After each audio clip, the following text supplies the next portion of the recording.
আসসালামু আলাইকুম ওয়া রাহমাতুল্লাহি ওয়া বারাকাতুহু নাহমাদুহু ওয়া নুসাল্লি আলা রাসূলিল কারীম আম্মা বাদ। সুপ্রিয় দেশবাসী, 19 আগস্ট 2024 রোজ সোমবার ঢাকায় অনুষ্ঠিত হয়েছে আহলুস সুন্নাত ওয়াল জামাতের ঐক্য প্রক্রিয়ার চূড়ান্ত বৈঠক।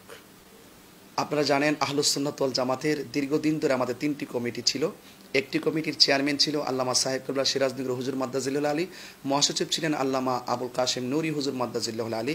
আরেকটি কমিটির চেয়ারম্যান ছিলেন আল্লামা কাজী মুঈনুদ্দিন আশরাফি হুজুর মাদ্দাজিল্লাহুল আলী এবং মহাসচিব ছিলেন আল্লামা সৈয়দ মসিহুদ্দৌলা হুজুর মাদ্দাজিল্লাহুল আলী এবং আরেকটি কমিটির চেয়ারম্যান ছিলেন আল্লামা সৈয়দ বাহাদুর শাহ মুজাদ্দিদি হুজুর মাদ্দাজিল্লাহুল আলী এবং মহাসচিব ছিলেন আল্লামা জয়নুল আবদিন জুবাইর হুজুর মাদ্দাজিল্লাহুল আলী।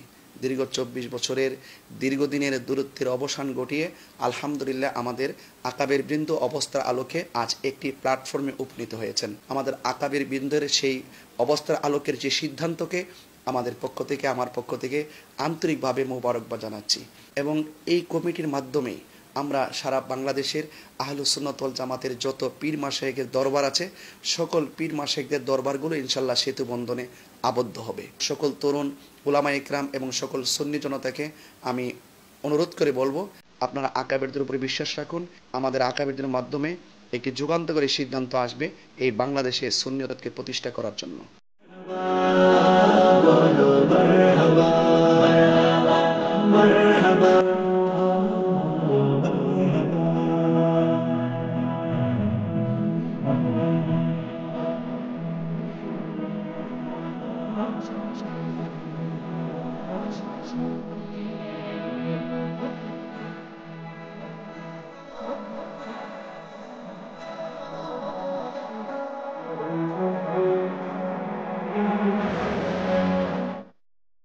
বৈষম্য বিরোধী ছাত্র আন্দোলন, এই আন্দোলনে অনেকগুলো তাজা প্রাণ কিন্তু চলে গিয়েছেন, অনেকগুলো মানুষ হতাহত হয়েছেন।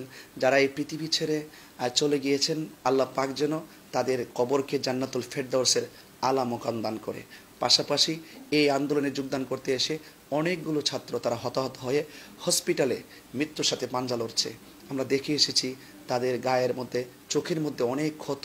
আল্লাহ পাক যেন তাদেরকে পূর্ণ শেফা দান করে এবং তাদের পরিবার পরিজন সবাইকে যেন ধৈর্য ধারণ করার তৌফিক দান করে। সকলে তাদের জন্য দোয়া করবেন।